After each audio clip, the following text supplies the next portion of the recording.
everyone, back to Gravitycore's Nerd Pod. We have a very special promotional, not paid. I just like being a little cuck sometimes.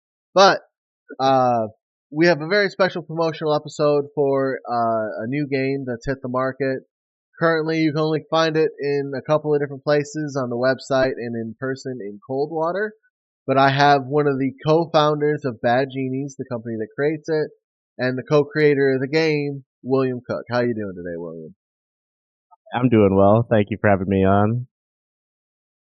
So, Bloodbath, the game that you have sent me. I kind of like tied you up in the basement and told you I needed a copy of this game, and I was absolutely not paying for it. You have to send it to me. Where did the idea for this game come from? We're kind of like a group of friends. There's five of us that I guess you'd call like day oneers. My one friend had the idea and kind of brought it to us. We were like a D&D and like Magic gaming group, and he's like, "Hey, I got this idea for this game. I want you guys to check out."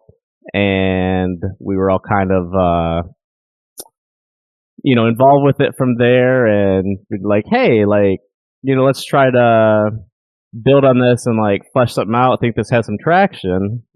And that was about a year and a half ago, and we just kind of built it up from there, and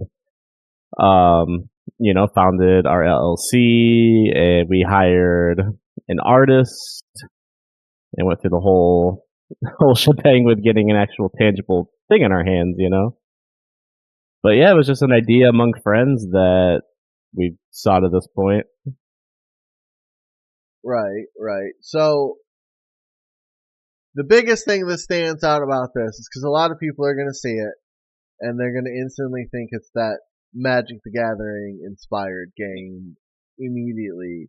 But there's a bit more to it than that because for the most part there aren't very many cards in Magic the Gathering that can be used as a support type card.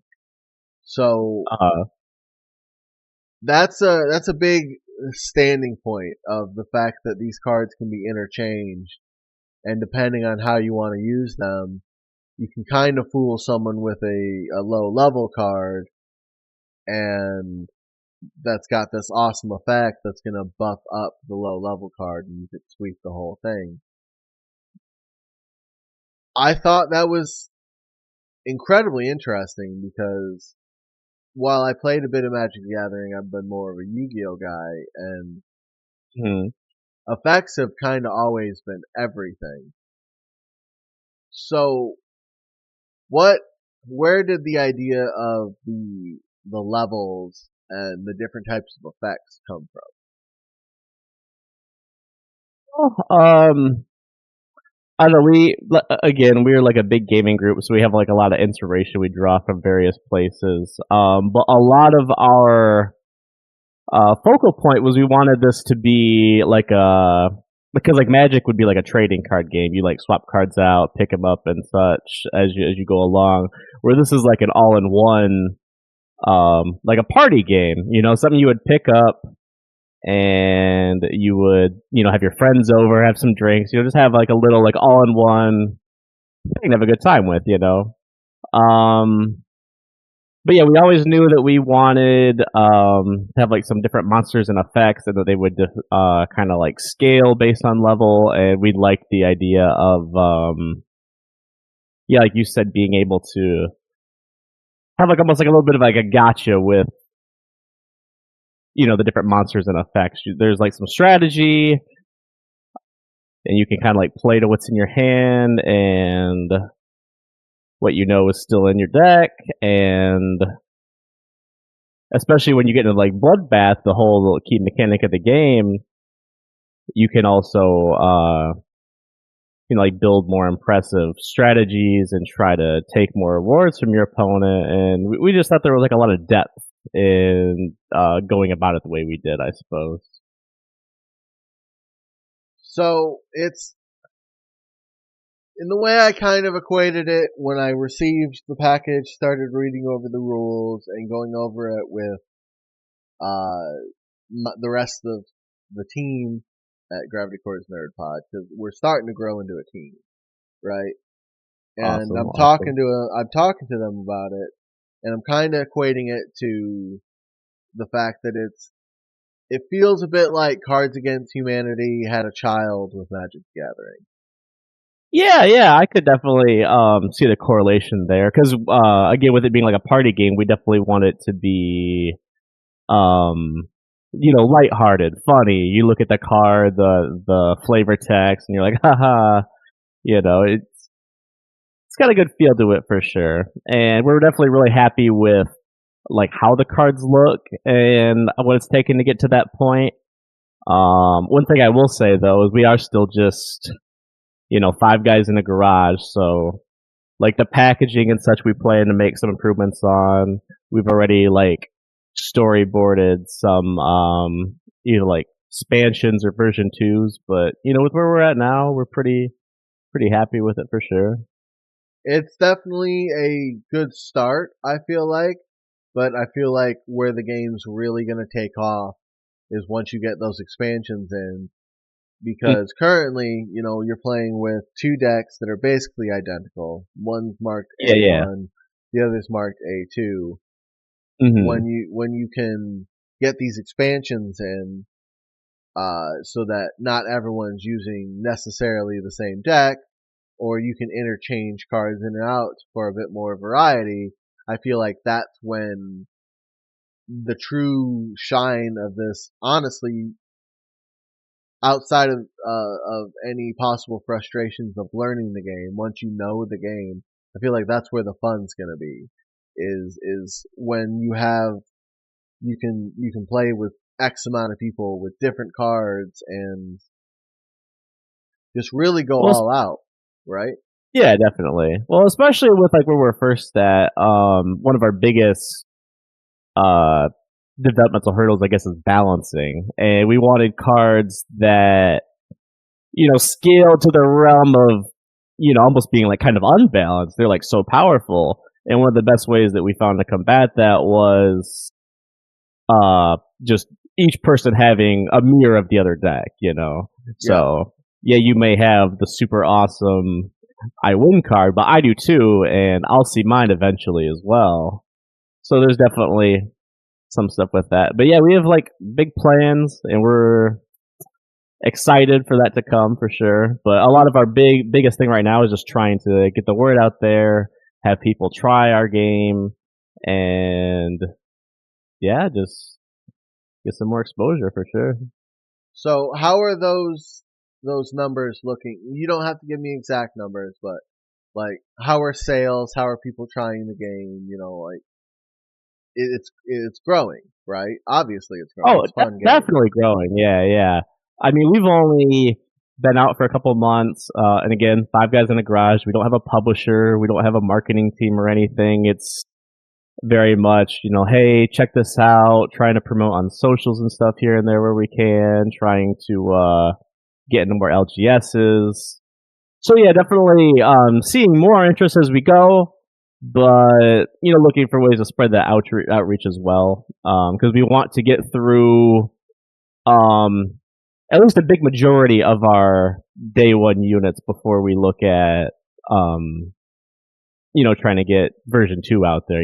Which not even just like expansions, but just anything we can do to make the original product even better, like packaging and such, making it more shelf appeal, like you know. I so idea, just me spitballing. You guys might have already talked about it. So we do have. I have the current box. Yep. Uh, a divider in the middle to separate the decks, so Mhm. that Mhm. they're not getting. You don't have to separate them before you play. And then it's called Bloodbath. So maybe you have the sides of it white, streaks of blood coming down the side, and then the top looking like a blood-filled bathtub, kind of like the back of the cards do. Oh yeah, yeah. We trust me. That's one of our biggest things we're excited for. We have some like mock-ups of that already. We are again already planning on like totally revitalized box art with inserts and such, but our big one with getting started was getting the artwork to look really good, getting the card quality there, and as much as our packaging is, still in prototype stages, like that's one of our biggest things we're looking for when we, can release that version too. But yeah, I love the bloodbath idea of the packaging, and that's a big one that we plan to do. Um, I will say I absolutely do love the artwork on the cards of the current definitely. of the current decks that there is. Uh, some of the cards like tell life stories of some of the characters. Like Yeah, you yeah. have the bard getting kicked out of the bar, but you also have the hire card, which shows before he went to the bar with his wife divorcing him. Yep, And yep. and the card's effect is basically you having to pay the opponent having to pay you alimony. Yeah, it's a lot of like neat little gimmicks in that, and especially with the art, like we know it's one of our most attractive things, and we actually have our own artist that we hired when we got into this. We did some networking, and yeah, Chris has been amazing. He's a very talented artist. I'll have to drop you some of his info and such, but he put a lot of work into the art and gave it a lot of character, and then we were able to give the card some personality for sure. So, who are all the members of the team? What are their roles and Um, all that so jazz? yeah, so yeah, we've been like getting some more people involved more recently, but as far as day oneers, there's five of us. That would be Austin, who was my buddy who had like the original idea, and he kind of co-collaborated with our friend Daniel when they brought it to us. And then there's me, Scott, and Devin. Sorry, and then Chris is our artist, which we hired. But yeah, again, we're getting some more people as we go along. Those are our like core members.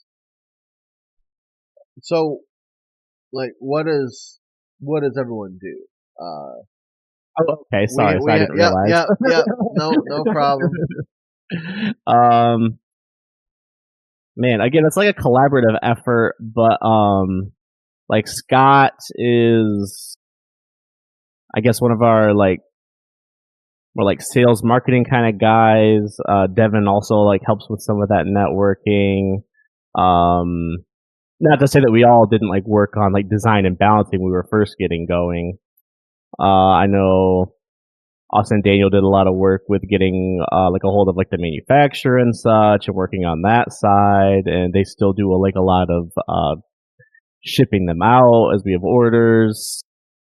I did like a big part of the design again. I did like the website and such because, as you know, I'm getting ready to finish my BS in computer science, so I can definitely help with like a lot of the tech sided stuff. We've even talked about maybe trying to port into like an application at some point, like digitize the game. So That would be yeah, it's like, a good way of getting the game out there for oh, for sure, sure, because for people are sure. going to see the digital copy of the game and possibly want to go and buy it for themselves to play it in person. I know that has a big effect in today's market. Oh yeah, definitely. Yeah, the digital world just gives you so much more exposure you could ever do outside of it. But yeah, like you said, it's like we all have things that we kind of specialize in, but it's all like collaborative as well. Like we kind of bounce off each other for everything. Right. At least until you guys get big and famous and you each take on a specific role and have a support team. Oh yeah, can only hope. Can only hope. I have an amazing feeling about this game. I really do. I think it has a ton of massive potential. Hence Mhm. why we're doing this episode. It's not just because, I know this guy. Let's talk about it. I mean, Right, that's right. that's a little bit part of it. But I've been seeing the effort you've been putting into this, the passion you've had behind it, Mhm. and I want to be there to show support. We got to support small businesses and help them grow because it so many of these like games that come out these days they're rehashes of the same ideas.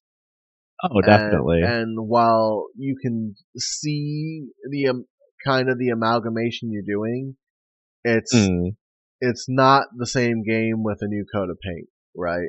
Oh yeah, yeah, definitely. There's so many games right now that we all see that are, yeah, like rehashed, just different versions of the same thing. And well, I think you're gonna draw inspiration from, content no matter what you do. Like you're gonna be able to like draw connections.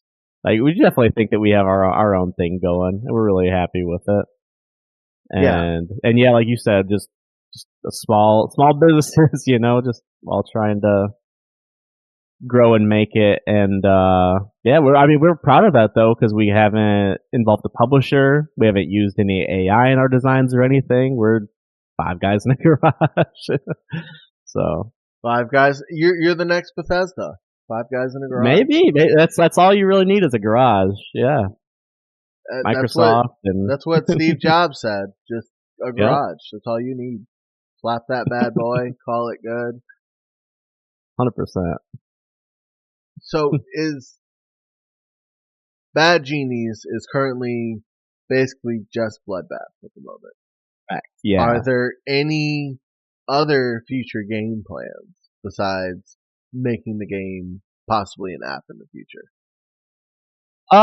Yeah. Again, like we've like spitballed like expansions. We've spitballed even like trying to redesign the game in a way where we can involve even more players. Because right now it's very one on one, but we wouldn't mind trying to see what we can do to tweak it to make the party game even more of a party game.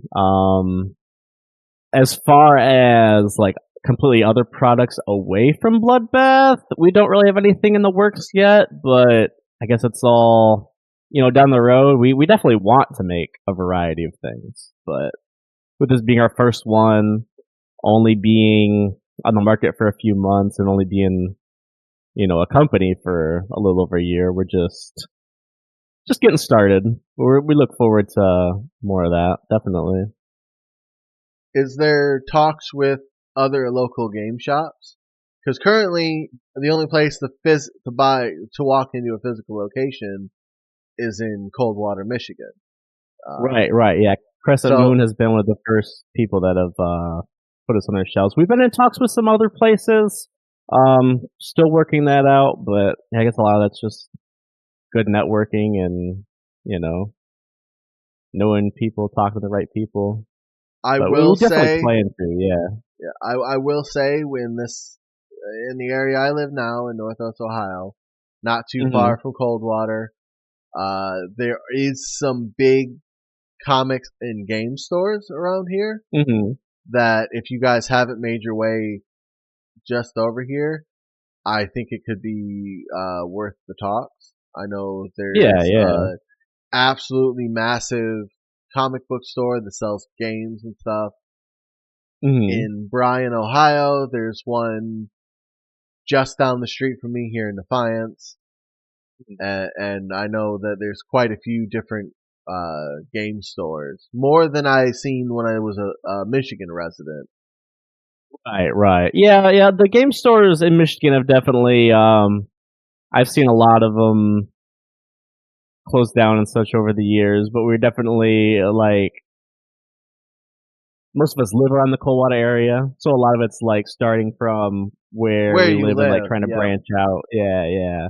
But no, yeah, good feedback. We definitely want to get into more places, and I guess a lot of that's just going to be doing the Legwork. legwork and getting a hold of them and being like, hey, another challenge is being like a small business. You all have day jobs? Yeah. Well, day jobs, yeah. Yeah, that's a big one too. But just even with LGSs, depending on who it is, some of them may be a little hesitant to work with small businesses like that.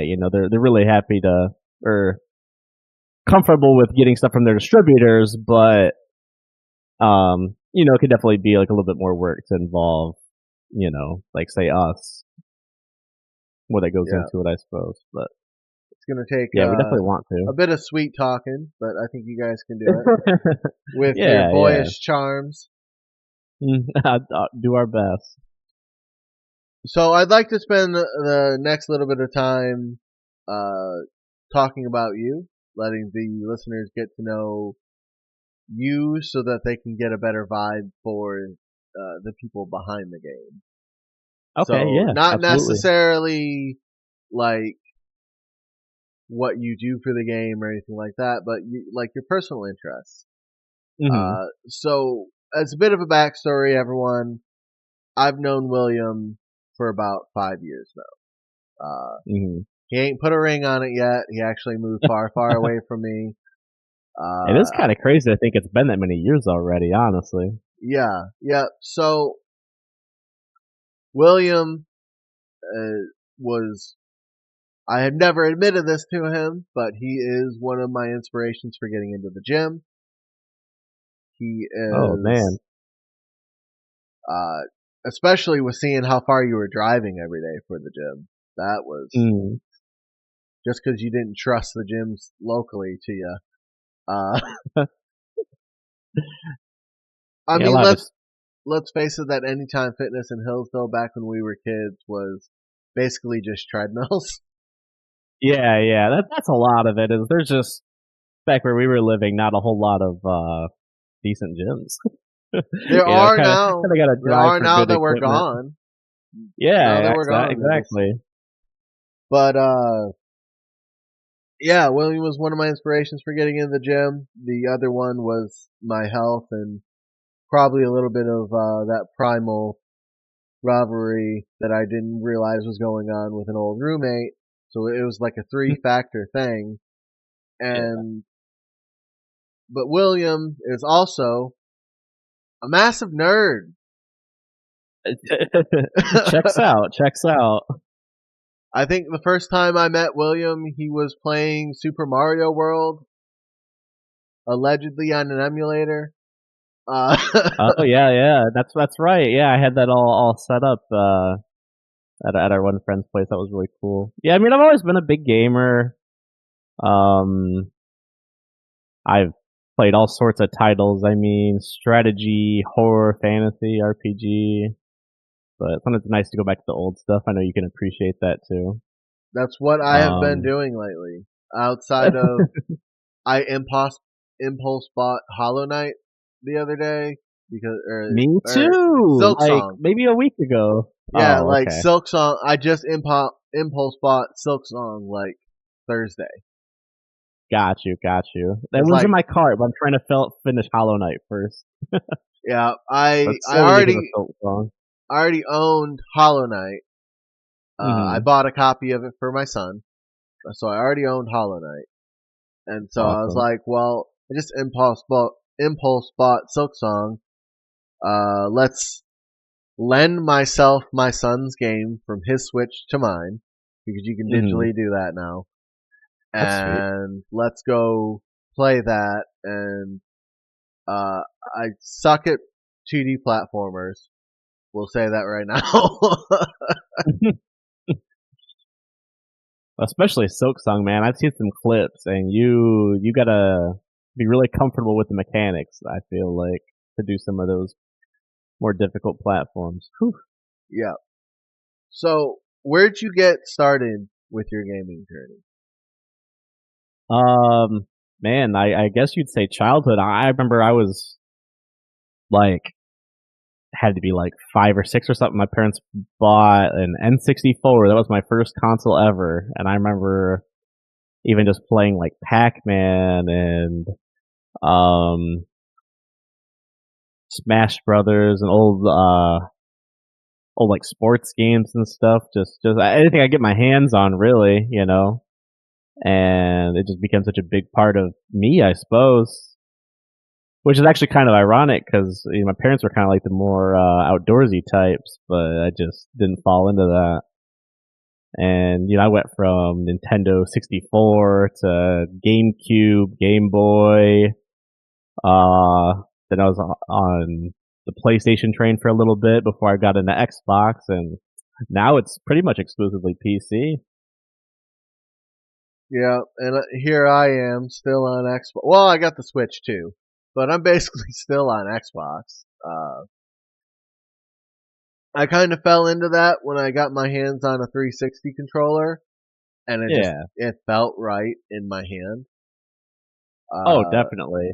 They had it down, I think, way before PlayStation did, in my opinion.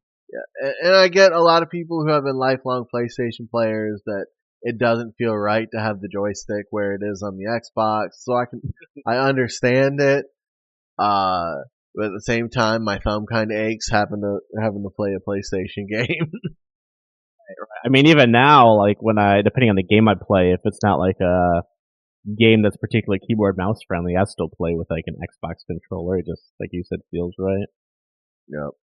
But yeah, I mean, even taste. I'm same with you. Have evolved over the years. Like I said, used to kind of play whatever I could get my hands on. Now a lot of it's again like horror, RPG, strategy, fantasy. Like definitely have our tastes now. Well, back when we were kids, we really didn't have much of a choice. It was just That's kind of. true. That's true. Well, I say that I was spoiled on it. My grandparents had custody for a little while, and my grandpa was a career Air Forceman, so hmm grandma could afford whatever video game system grandma wanted, and the grandkids got the added benefit of getting to play it when she wasn't using them. So Heck yeah. so our game options, my gaming kind of evolved from whatever I could get my hand of my grandma's, which the Right. most impactful of which was Pokemon, seeing how that was hmm literally the first thing she put right in my chubby little 3-year-old, 4-year-old hands. Yeah, I mean, like I definitely started out with only a few options, but you remember back in the day, Family Video started being really big, and we started renting games all the time, and that's where I got to get a lot of different game exposure for sure. And I even remember back then when they started clearing out the 64 games because the new consoles were coming out, and you could get a bunch of them on discount. And I remember I took as many as my hands could carry, man. Yeah, because a lot of people complain about the prices these days, but 64 games brand new were like 64 or $65. Oh yeah, yeah, and um, I mean, depending on the game, like could be a lot um less game than I feel like you pay for today. I mean, you could buy an RPG now, you put like 80, 100 hours into it. I don't think there were a whole lot of games back then that were like that at all. Yeah, Maybe Zelda. it wasn't on the 64. PS1 was pushing boundaries Yep, yep. with their 4 disc games like Legends of Dragoon, Final Fantasy 7, 8, 9. You know, Well, they were PS1 wasn't even afraid to try new things because they would make games that were so big you had to put them on 2 discs. like I I said, never. 4 discs. Yeah, Uh, yeah, or 4 discs. Yeah. I had Legend of Dragoon, and I had gotten a used copy. While Mm. discs 3 or 2, 3, and 4 did not work anymore. Oh man, Yeah, it was disappointing. Now we that was have. one thing that was one thing I really miss about cartridges is how much less you'd have to worry about it not working. You just give it a little blow. You don't have to worry about scratches or nothing. And even then, Which I know you're not supposed to do, yeah, but you done ruined your cartridge for the next owner. Uh, I don't know. Mine all still worked, but that was long ago anyway. yeah, We were it. kids. We didn't know any better. Right. Probably why That's it took me so long to beat Ocarina of Time, because my copy had been blown on so much that oh, while I'm fighting Ganon's adopted mothers, the game glitched out and deleted my whole save. that's too bad. Well, also back then, it's such a weird line. Some of the games you could save right on the cartridge, but other games you had to buy the specific Rumble Pack or whatnot. Not Rumble Pack. You know what I'm talking about. There was like The a expansion pack. yeah, yeah. I never had one of those. I remember I'd have some games that I couldn't even save on, and I'd have to try to like one shot them if I wanted to see the end of the game because there's anything to save it on. I mean, thankfully the games weren't very long back then. No, yeah, you definitely could. It wouldn't be crazy to, yeah, like maybe run through a 6-hour game on a Saturday or something. Come back into your room, your mom had shut your Nintendo off. No! Yep, and you start over. But yeah, I Nowadays, I mean, can't do that. If I lose a ton of progress, I just shut the game off and I'll never go back to it. oh yeah, I've been replaying some of the old Resident Evils, and like with that, you gotta save at typewriters, and if you die before, like, you just go back to that last save, and I've definitely lost like hour, 2 hours of progress because I just get greedy and I'm just doing a lot, and man, it's crushing. You don't want to pick it back up for a minute. No, it's incredibly heartbreaking. I was playing Far Cry 6, and I was actually really enjoying it because I did not enjoy Far Cry 5.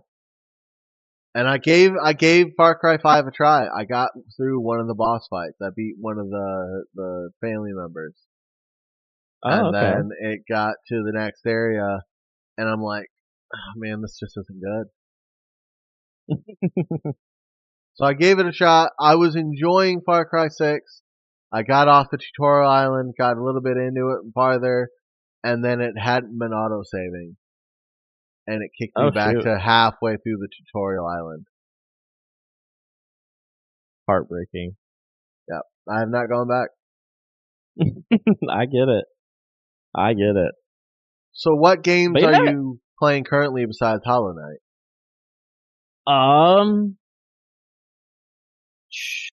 man, what have I been playing? I've been playing like League of Legends here and there. But that's just like with some friends. Baldur's Gate. I've been doing some more run throughs of that. Resident Evil. Um, I actually picked up another one called Obscure. I don't know if you've heard that. But that's kind of like Claire Resident Evil Obscure? style game as well. Oh no, not Claire Obscured. Like Oh. original 2005, just called Obscure. It's kind of like, Hmm. it feels like a Resident Evil spinoff, but like high schoolers. I get. Well, actually, they're college kids, but it's weird. And they have like a permadeath mechanic because you have like 5 characters you're trying to get through the story together, and if any of them dies at any point, you just only have the other characters you have left. So kind of like It's the interesting. Until Dawn game. Yeah. Yeah, see? Yeah. So are you playing the original versions of the older Resident Evil games, or are you playing the remakes? Yeah. So the I mean, I love the remakes. Don't get me wrong. Like 2 remake was huge, and I've even played the originals. But yeah, I'm playing some of the ones I haven't played before. Like Zero is what I'm on right now, and I mean it's a real ancient one, but Oh, you're it's been playing the cool. expanded universe, not mainlining Yeah. it. Oh man. Uh, Zero's an interesting one because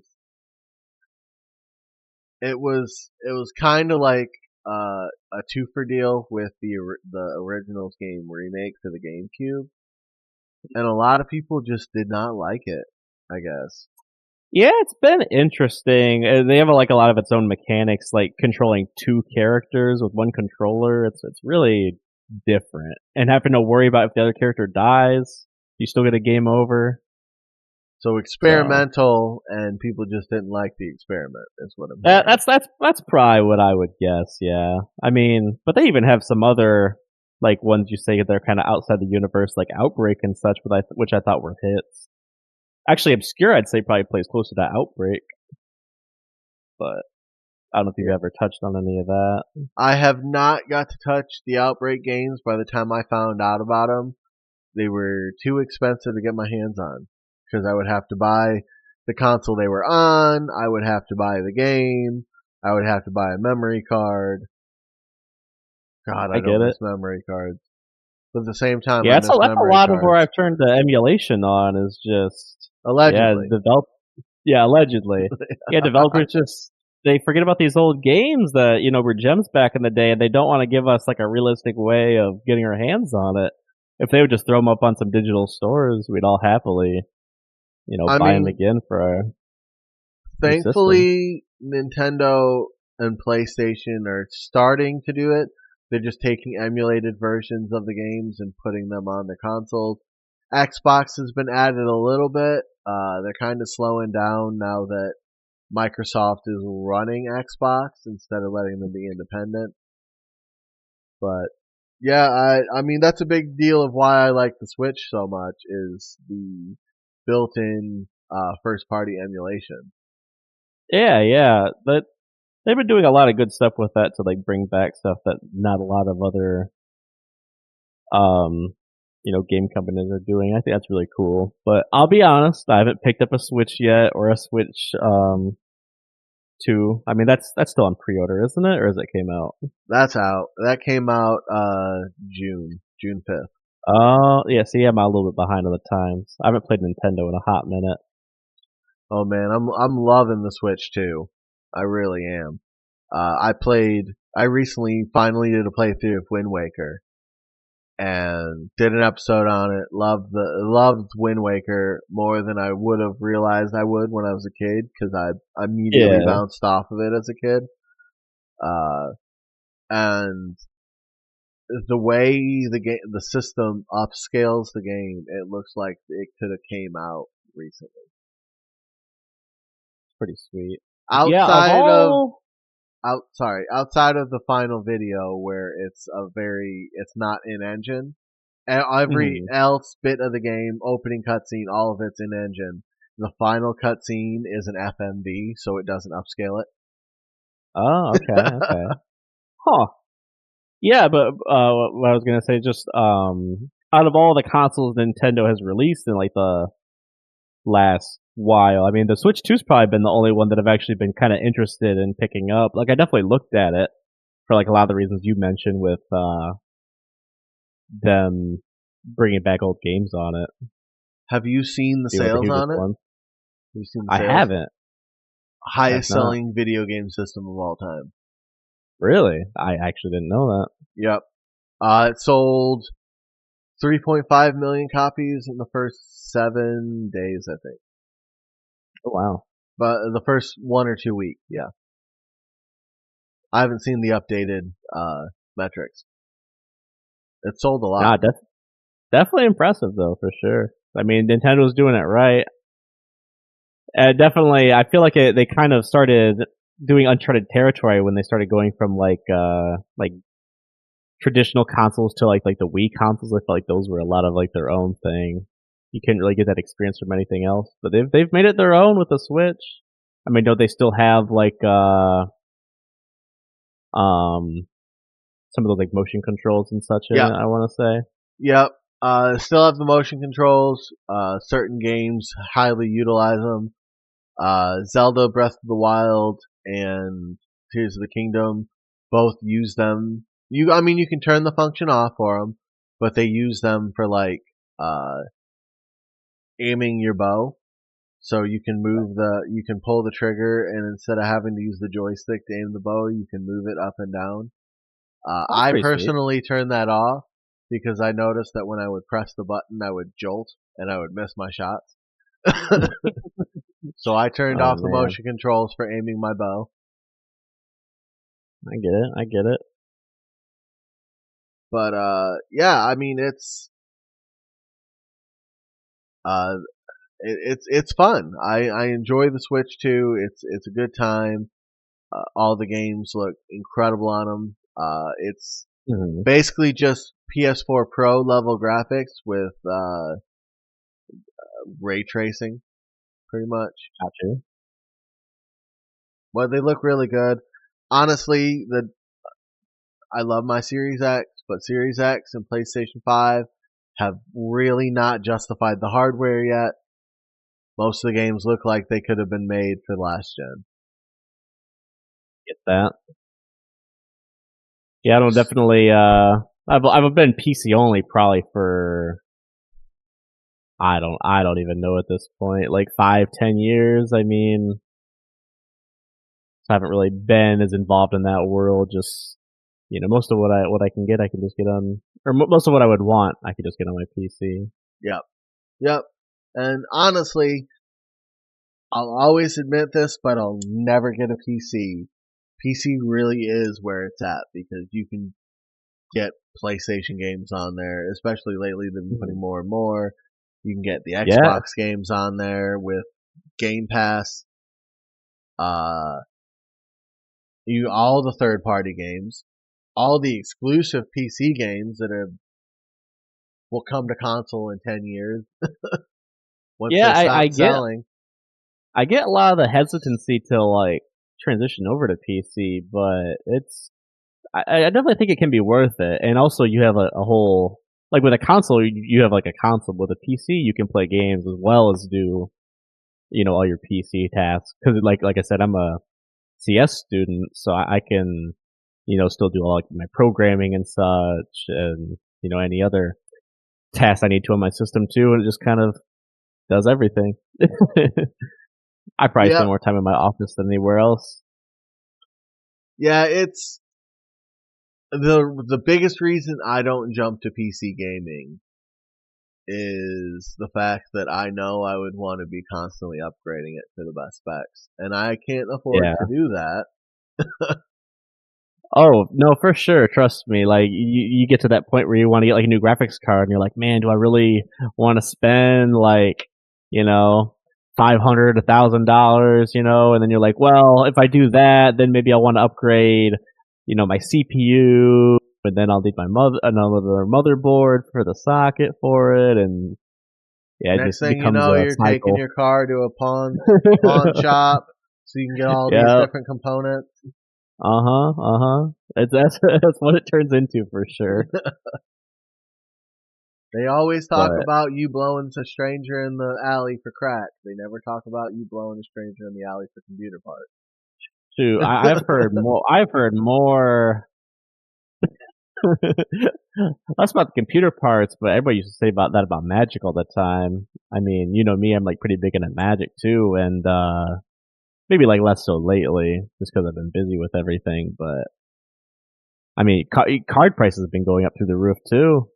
I know you also follow like Pokemon and such, and those have been getting so much I popularity. I love the people. I love them who play the trading card game and collect cards. I feel so bad for them because of scalpers. Oh yeah, I it's gotten really bad.